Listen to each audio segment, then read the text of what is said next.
자, 이제 화면 볼게요. 우리가 이런 cmd 창 명령어를 사용해서 내려받았더니 이 친구가 나왔어요. 자, 여기를 잘 보시면은 이제 IDES라고 해가지고 이클립스가 두 개가 뿅 하고 나왔고요. 선택이 되어 있어요.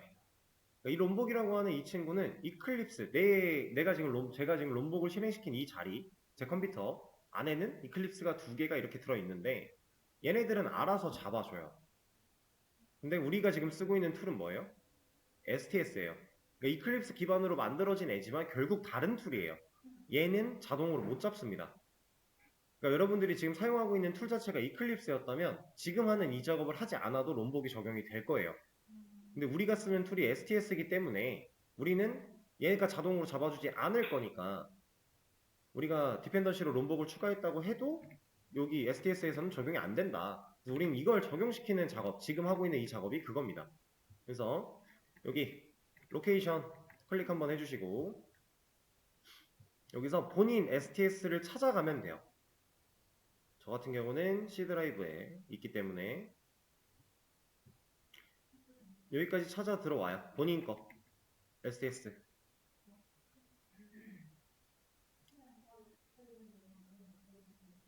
STS에 잡혀 있어요? 혹시 롬복 그 전에 쓰셨었나요?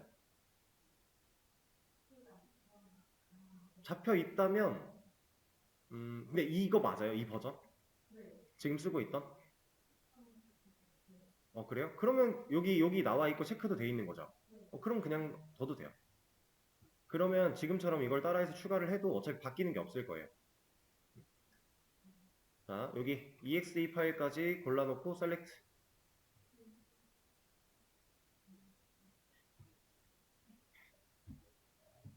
그리고 나서 이제 인스톨 업데이트 한번 눌러줍니다. 그럼 얘가 인스톨 석세스풀 이라고 하면서 성공했다 뭐 이런 얘기 할 건데 이제 꺼주시면 되고요. 자, 이제 프로젝트 폴더를 다시 들어가 볼 거예요. 이 로케이션.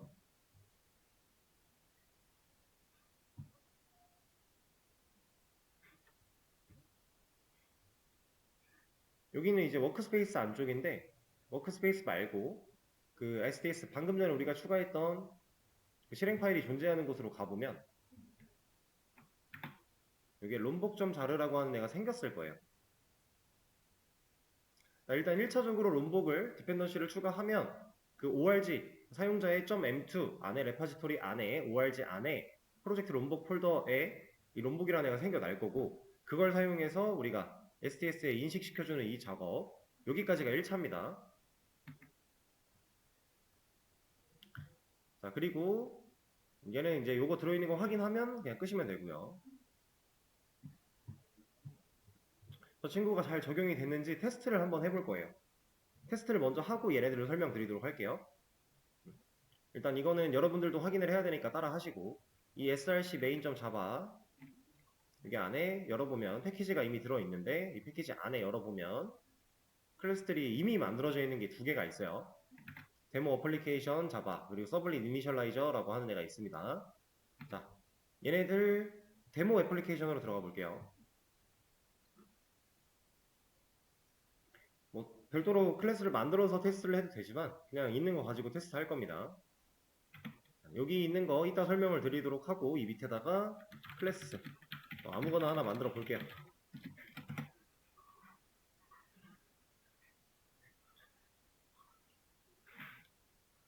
그리고 이 안에 변수 2개 정도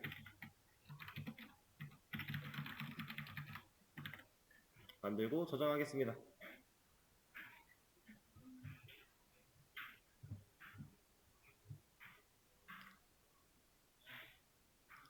자, 이쯤에서 얘를 한번 보시면 아웃라인 제가 아까 이거 이따가 보면은 한눈에 확 들어올 거다라고 한 게 뭐냐면 지금 현재 열려있는 제가 이 파일 열려있는 이 파일에 들어있는 것들에 대해서 그냥 다 알려줘요. 이거 패키지까지 알려주고 있고 클래스 C라고 되어 있죠. 그리고 이 밑에 점 이렇게 초록색 점은 메서드예요. 그리고 이 파란색 삼각형은 변수입니다. 얘가 갖고 있는 이 열려있는 파일이 갖고 있는 구성품들을 다 알려주는 거예요. 자, 이 상태에서 이거는 따라하지 마시고 보세요.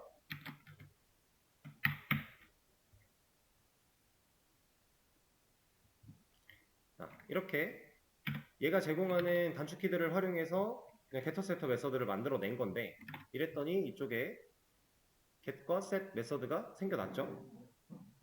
이거는 우리가 직접 타이핑한 거랑 다를 게 없죠. 자동 완성을 해준 거긴 하지만 그대로 당연히 들어있는 거예요. 이 방식을 쓰지 않을 거고, 이 클래스 이름 위에다가 데이터라고 하는 애를 쓸 건데, 자, 이렇게 컨트롤 스페이스를 눌러보시면 이렇게 롬복이라고 하는 애가 제공하는 데이터가 있을 거예요. 만약에 여기서 컨트롤 스페이스 한 번 눌렀는데 안 돼? 그럼 ESC하고 다시 해봐요. 다시 해봐요. 저도 세 번째 나왔거든요. 자, 다 나왔나요 이거? 얘를 임포트를 해줍니다. 그리고 저장을 해볼게요. 아웃라인에 뭔가 추가가 됐나요? 저는 일단 안 됐어요. 저는 얘는 인식이 돼서 이제 여기 임포트까지 완료가 됐는데, 이걸 달면 원래 여기에 뭐가 바뀌어야 돼요. 근데 얘가 안 바뀌었죠? 저는 얘를 껐다 킬 겁니다. STS를.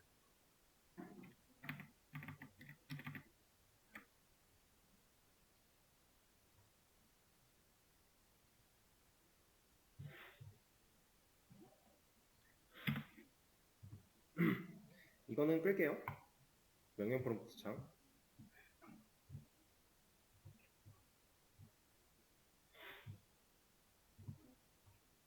자, STS를 재부팅을 했어요. 그랬더니 저 같은 경우 지금 아웃라인에 뭐가 엄청 많이 생겼죠? 원래는 id랑 title이라고 하는 변수 삼각형 두 개밖에 없었는데, 지금 보시면 get id, get title, set id, set title도 있고요. 그리고 뭐 equals, can equal, hash code, toString, article, 기본 생성자까지 다 들어있네요. 그렇죠? 이런 것들을 자동으로 만들어주는 게 롬복이다. 그래서 우리는 getSetter를 직접 만들 필요 없고요. 그냥 이거 어노테이션 하나 달아주는 행위로 얘를 가지고 있게 되는 거예요. 여기 코드상에 없죠? 코드상엔 없는데 얘가 갖고 있다는 얘기는 실제로 쓸 수 있다는 얘기입니다. 하나만 예를 들어 보여드리면, 여기다 이런 코드 작성하는 게 말도 안 되는 얘기긴 하지만,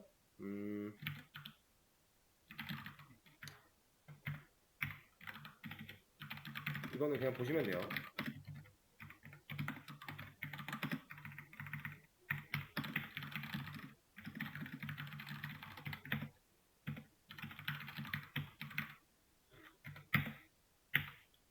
이렇게 실제로 쓸 수 있다는 얘기죠. get id는 우리한테는 없어요. 근데 여기 있기 때문에 가능하다. 실제로 점 찍었을 때 얘가 사용 가능한 것들에 다 들어있다. 데이터를 지우고 나서도 한번 보여드릴까요? 여기 지우고 저장했더니 사라졌죠? 이 상태에서 보면 getSetter는 없어요. 이것들은 우리가 어떤 상황에서 점을 찍더라도 나오는 것들이었으니까 여기에 없어도 그냥 기본 제공이다 라는 느낌인데, getSetter는 더 이상 없죠. 이런 겁니다. 그래서 우리가 롬복을 안 쓸 이유가 없다 정도로 생각을 해주시면 되고요. 너무 편하니까 우리는 저 캡슐화를 지켜야만 하는 상황이라 getSetter를 써야만 하는데, 그걸 우리가 직접 만들자니 만들 때마다 너무 많은 메서드를 보유해야 되고 귀찮고 이런 것들, 롬복이 다 대신해 줄 거다. 대신에 단점도 있죠. 롬복의 단점, STS 4.12 버전 때는 롬복 오류 버그가 있어요. 그래서 그 버전이랑은 롬복이 호환이 잘 안됩니다. 문제가 생길 확률이 높아요. 그래서 해당 버전은 피해야 되고요. 근데 우린 4.20이니까 상관이 없겠죠? 이런 이슈도 하나 있고, 그리고 또 롬복이 되게 사용하다 보면 자잘자잘한 에러, 버그, 오류 되게 많아요. 사용하다 보면. 그래서 중간중간에 좀 짜증이 날 때가 있는데, 그럼에도 불구하고 이 getSetter를 직접 안 해도 된다는 건 엄청난 메리트예요. 그리고 이것만 가능하냐? 그게 아닙니다. 하는 김에 이것까지 좀 보여드리죠.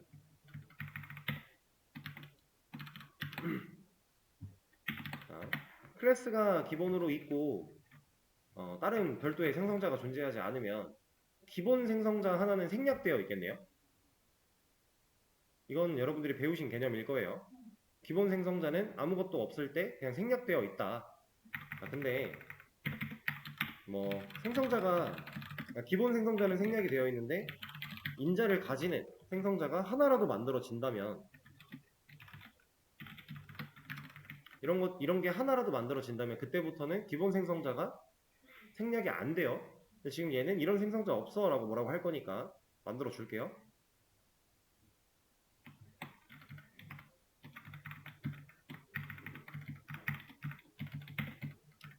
이렇게 생성자를 만들었다라고 쳤을 때 기본 생성자가 이제 생략이 안 되니까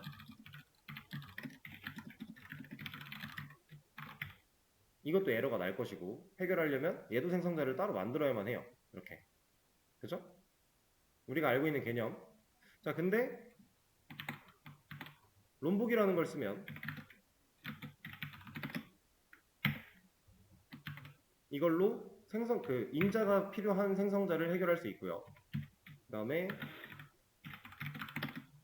이걸로 인자가 없는 생성자를 커버칠 수 있어요. 여기 보시면 만들어져 있죠. 생성자 2개. 이겁니다.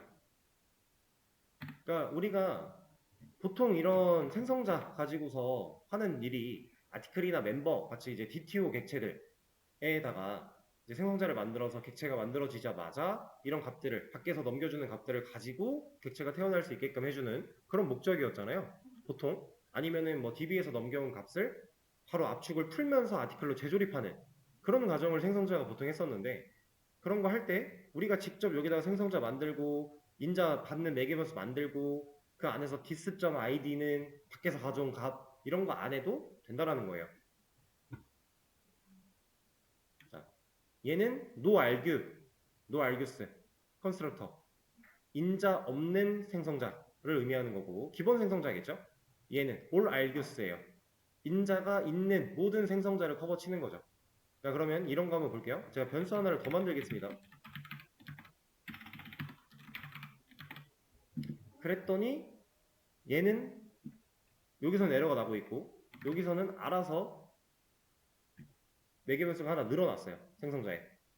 그 말은 뭐냐? 지금 여기 all args 얘가 처리해주는 건 이 변수 개수랑 똑같은 데이터가 넘어올 때 처리를 해주는 거예요. 여기다가 이렇게 넘기는 게 아니라 하나가 추가되면 문제가 없을 거란 얘기겠죠? 이렇게.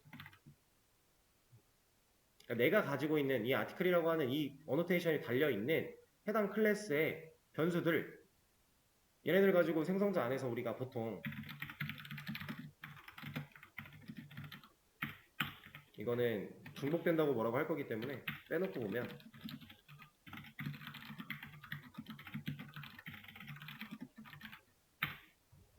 이런 식으로 해놓고서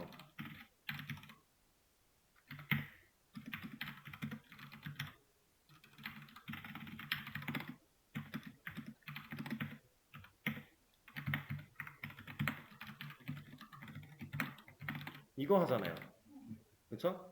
내가 가지고 있는 필드들 전체 다 이 작업을 해야 될 때는 그냥 이거 한 줄로 끝난다. 근데 이게 아닌 경우, 아까처럼 나는 이걸 원해. 그럼 어쩔 수 없어요. 이때는 만들어줘야 돼요. 이해되실까요? 자, 어쨌든 우리가 일반적으로 사용하는 과정을 생각했을 때는 상당히 유용한 기능이 되겠죠. 그래서 롬복을 많이 쓴다. 실제로 실무에서도 많이 쓰고요.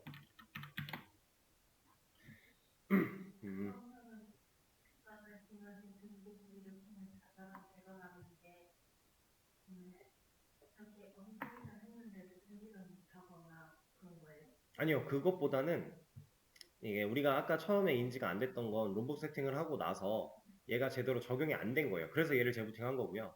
그러니까 설정 바꾸고 한번 리스타트 하는 개념 정도로 생각하시면 되는데 그것보다는 애초에 프로젝트 처음 만들 때 롬복 골랐죠. 그 상태에서 진행하는데 롬복 때문에 프로젝트가 안 만들어질 때도 있어요. 그러면 롬복을 빼고 만든 다음에 롬복을 나중에 추가하는 방식도 있고 그리고 애초에 우리가 지금 했던 이 작업 있죠.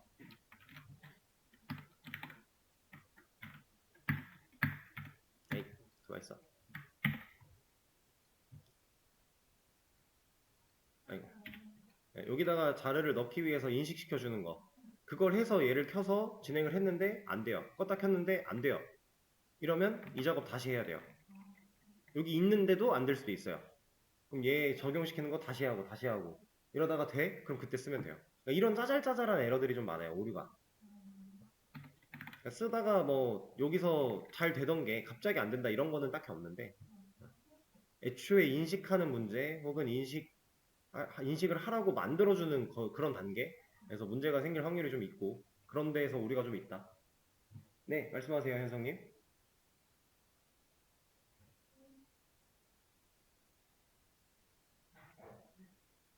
잠시만 질문 하나 받고 갈게요. 자, 그러면 일단 이런 롬복은 이런 거다 라는 거 보여드렸으니까 간단하게 이제 얘네들이 뭐 하는 애들인지 얘기를 드려보도록 하겠습니다. 안에 있는 걸 좀 열어놓고 말씀을 드릴게요.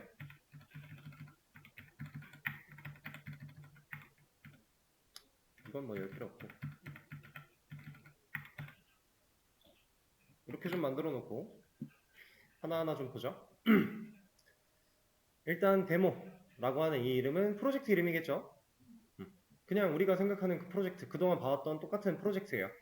그 안에 소스 폴더 메인 자바 들어있어요.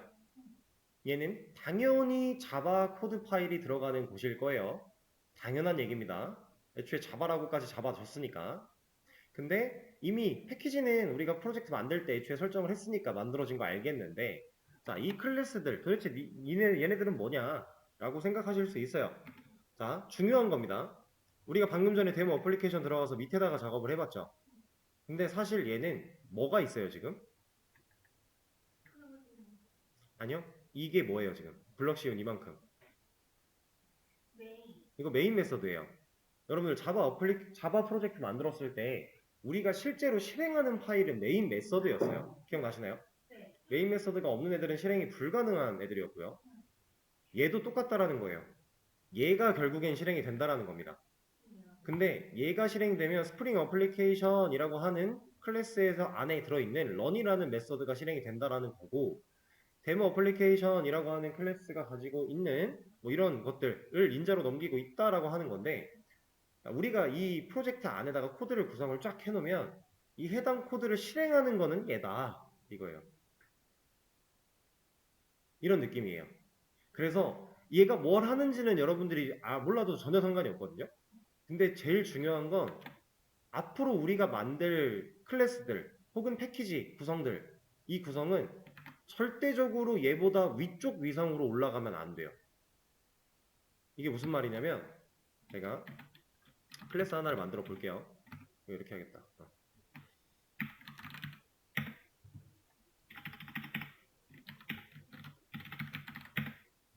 자, 저는 com.example.demo 밑에 얘가 있는 건데 얘보다 위에 있는 example이라는 패키지에다가 main.java를 만들었어요.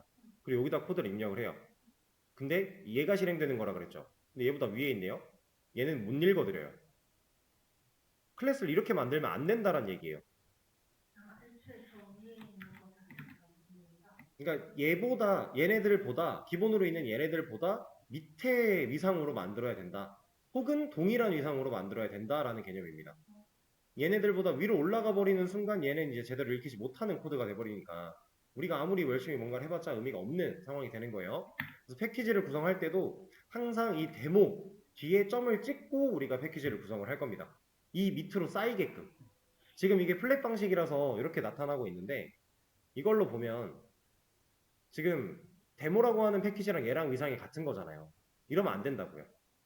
적어도 얘네보다 또 얘네랑 동일한 위상 혹은 얘네보다 아래 위상의 존재를 해야 된다라는 얘기예요. 스프링 스타트 프로젝트에서는 얘네들은 뭐 하는지 몰라도 되는데 사실상 얘네들이 중요한 이유는 그거다. 그리고 얘네 지우시면 안 됩니다. 그냥 두시는 거예요. 다시 플랫으로 좀 가서 저는 얘를 지워버릴 거고, 근데 이거 지우면 같이 지워질라나? 살아있고 이렇게. 근데 제가 아까 디스크를 선택을 안 해가지고 확인을 한번 해볼게요.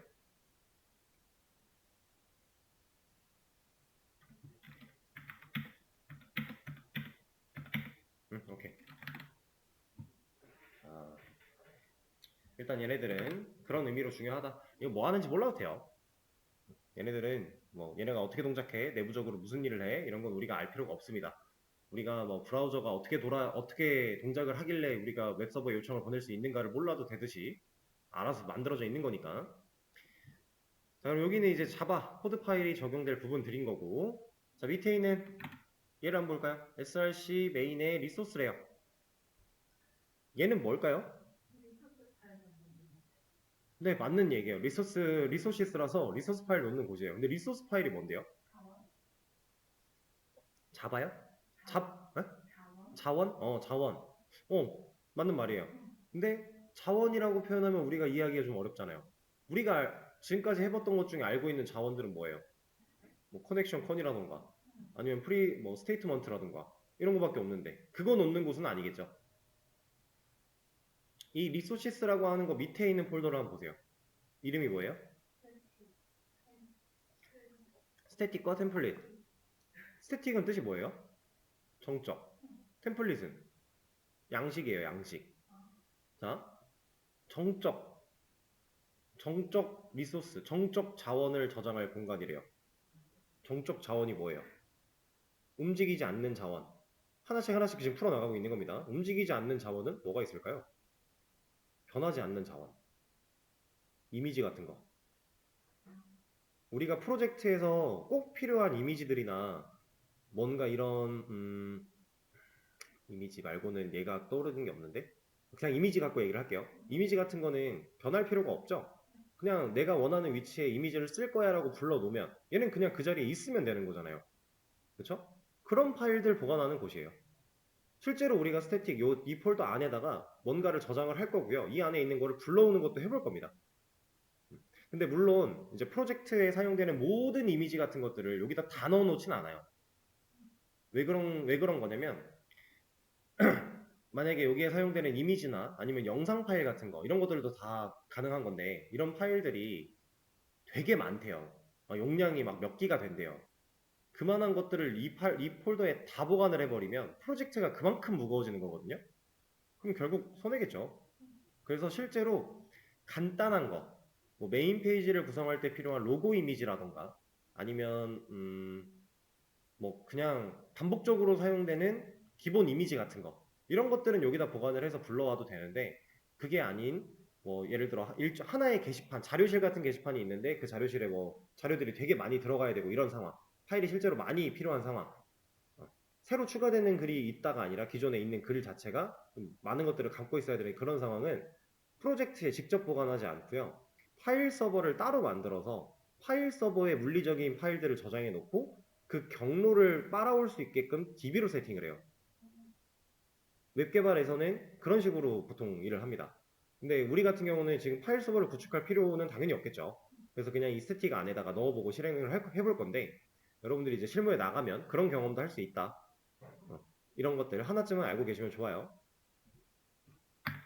템플릿 얘도 똑같은 얘기예요. 얘는 이제 뭐 보통 굳이 사용법을 찾아보자면 이런 게 있을 수 있어요. 인터넷에 어떤 자료를 볼 수 있고 이 해당 자료를 엑셀로 내려받고 싶어요. 그 엑셀 다운로드를 눌렀을 때 얘네가 엑셀의 형식으로 다운로드가 된다라고 하면 여기 화면에 나오고 있는 이 데이터가 엑셀에 세팅돼야 되거든요. 이럴 때 엑셀에 세팅될 그 양식 파일이 있어요. 이런 거 보관한다고 보시면 돼요, 그냥. 양식이 없으면? 이런 양식 없으면은 우리가 원하는 모양으로는 못 뽑죠. 그냥 데이터가 쭉 나열돼서밖에 못 나오겠죠. 그래서 엑셀 다운로드는 항상 보통 양식을 씁니다. 이런 템플릿 양식을 제조해서 써요. 저도 실제로 많이 해봤던 작업 중에 하나고 웹사이트 만들다 보면 엑셀 다운로드는 되게 많이 쓰는 기능 중에 하나라서 그런 거 넣을 때 쓴다 정도로 생각하시면 돼요. 그리고 밑에 있는 어플리케이션 프로퍼티스라고 하는 애가 하나 더 있는데 얘는 뭘까요?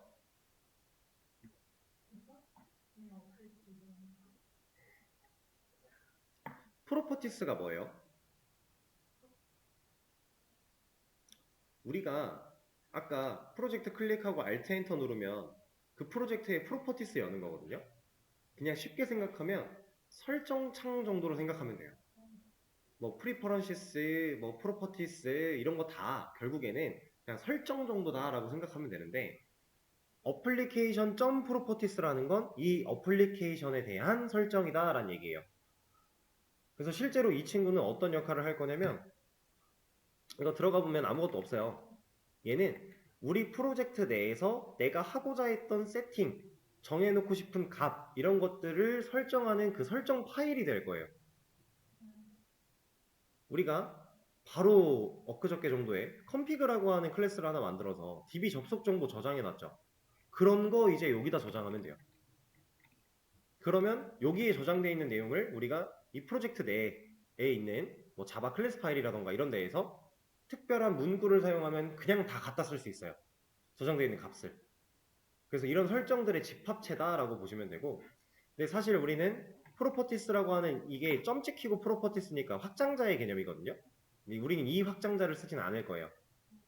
우리는 YML이라고 하는 확장자를 사용을 할 건데 뭐 둘 다 설정이 가능한 확장자고요. 다른 점은 쓰는 방식, 이 설정에 대해서 입력하는 방식만 달라요.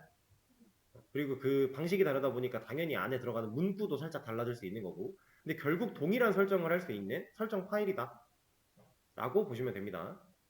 이 프로퍼티스랑 YML이 뭐가 다른지는 이따가 실제로 해보면서 말씀을 좀 드리도록 할게요. 그리고 또 얘기가 나온 김에 이것까지, 이제 이가브 프레임워크는 이 프로퍼티스의 이름이 또 달라요. 걔는 글로벌 프로퍼티스라고 해요. 근데 결국 똑같은 얘기 하는 거예요. 이 프로젝트에 대한 설정하는 곳입니다. 그래서 얘는 이제 뭐 사용하는 API에 대한 키값이라던가 이런 것들도 데이터를 보관해 놓고 요 안에서 불러다가 쓰기도 하고요.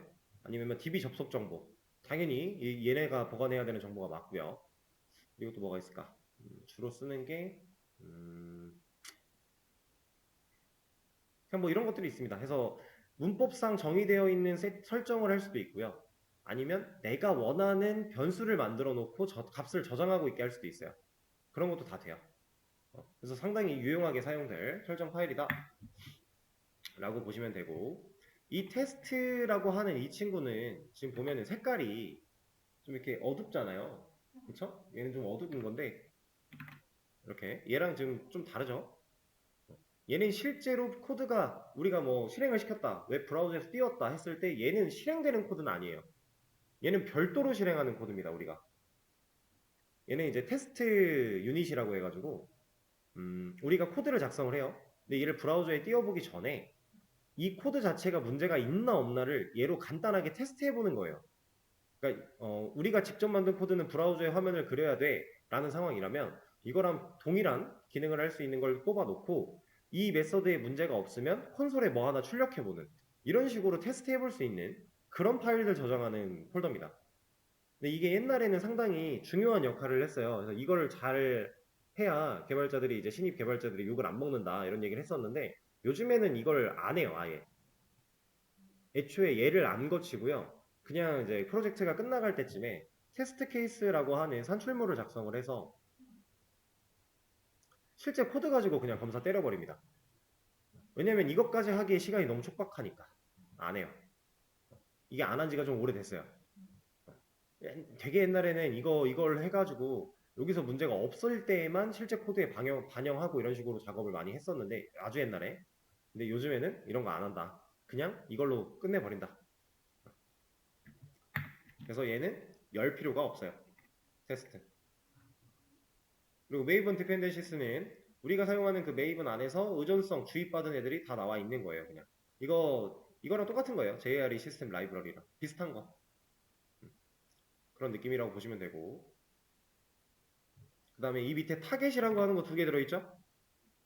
근데 여기 잘 보시면은 이렇게 돼 있거든요. 이거 무슨 뜻이에요? 보통 이거 진입금지 같은 거 할 때 이렇게 이거 뭐 쓰지 마, 금지 표시 아니에요? 여러분들 이거 실제로 건드릴 필요 없는 거고요. 아예 뭐 그냥 신경 쓸 필요가 없어요, 이거는. 그리고 이것도 여기 있는 이 타겟이라는 폴더도 아예 건들 필요 없는 겁니다. 아예 개발자가 신경 쓸 부분이 아니에요, 이거는. 그래서 이거 완전 배제. 그럼 지금 배제할 게 좀 많아요. 테스트 배제, 이거 배제, 요거 또 배제, 이렇게. 그리고 help.md, mvnw, mvnw.cmd 이것도 우리는 신경 쓸 필요가 없어요. 배제. 개발자는 건드릴 필요가 없는 애들입니다. 그럼 이제 남은 게 이만큼이랑 요거 하나 남았는데, 그죠? 자, 일단 위에부터 좀 볼게요. 이 src의 메인에 웹앱까지 만들어져 있네요. 이거 어디서 많이 봤던 거죠? 뭐겠어요? 화면단 그릴 때 필요한 애들 여기다가 다 넣어 놓을 것이다. 우리가 이제 다이나믹 웹에서는 이 웹앱 안으로 들어와서 메타 대쉬 인프랑 웹 대쉬 인프 이런 것들이 있었어요. 그죠? 그런 폴더가 있었고 자동으로 있었고 그 안에 이제 우리 그거랑 같은 위성으로 JSP라는 폴더를 만들어 가며 JSP를 저장을 했었고, 그리고 그때는 이제 리소스라고 하는 폴더가 없었기 때문에 만약에 이미지 같은 거 쓸 거면 이 웹앱 밑에다가 그냥 이미지를 폴더 하나 만들어서 넣었어야 돼요. 근데 얘는 이제 그것마저도 분리가 돼 있다라고 보시면 되고, 진짜 화면단을 그릴 때 쓰는 HTML이라던가 아니면 뭐 JS라 한다. JSP 이런 애들. 아까 리소스 여기 위에 있는 리소스에다가 CSS 같은 것도 넣어도 돼요. 이것도 정적 파일이거든요. 이런 거. 여기에는 화면 그릴 애들 넣어줄 거다. 여기 있는 이 테스트는 얘랑 연결되어 있는 겁니다. 그래서 이거는 무시. 그래서 우리가 실제로 화면을 그릴 JSP들은 이 웹의 밑에다가 쌓아 내려갈 것이다. 그런 의미고요. 자, 폼. 얘는 열어볼게요. 폼.xml. 딱 열면 뭐라고 하고 있네? 근데 열기 전까지 뭐라고 안 하다가 열었더니 뭐라고 하네요. 근데 괜찮아요. 자, 이 친구 만약에 얘를 딱 열었는데 저처럼 코드가 나오는 게 아니라 이런 식으로 나올 수도 있어요. 이거 아니면은 뭐 이런 거 나오고 있을 수도 있거든요. 근데 그냥 여기 밑에 있는 거 폼.xml 얘 누르면 코드로 갑니다. 우린 얘만 보면 돼요. 얘는 이렇게 보여드릴게요. 자, 얘는 좀 중요한 친구인데 보면은 모델 버전, 뭐 페런트, 그룹 아이디, 아티팩트 아이디, 뭐 버전, 그리고 그룹 아이디 또 나오고 아티팩트 아이디 나오고. 여기 잘 보셔요. 여기 잘 보세요. 우리가 프로젝트 처음 만들 때 세팅한 부분 아니에요? 여기서 바꾸면 돼요. 그래서 아까 뭐 굳이 그렇게 신경 쓸 필요가 없다라고 했던 이유가 여기서 수정이 가능해요. 그래서 이 form.xml이라고 하는 이 친구는 우리가 처음에 STS를 켜서 프로젝트 켜서는 좀 그렇고, 예를 들어 이런 겁니다. 프로젝트를 제가 클로즈 했어요. 예를 들어 닫혔죠.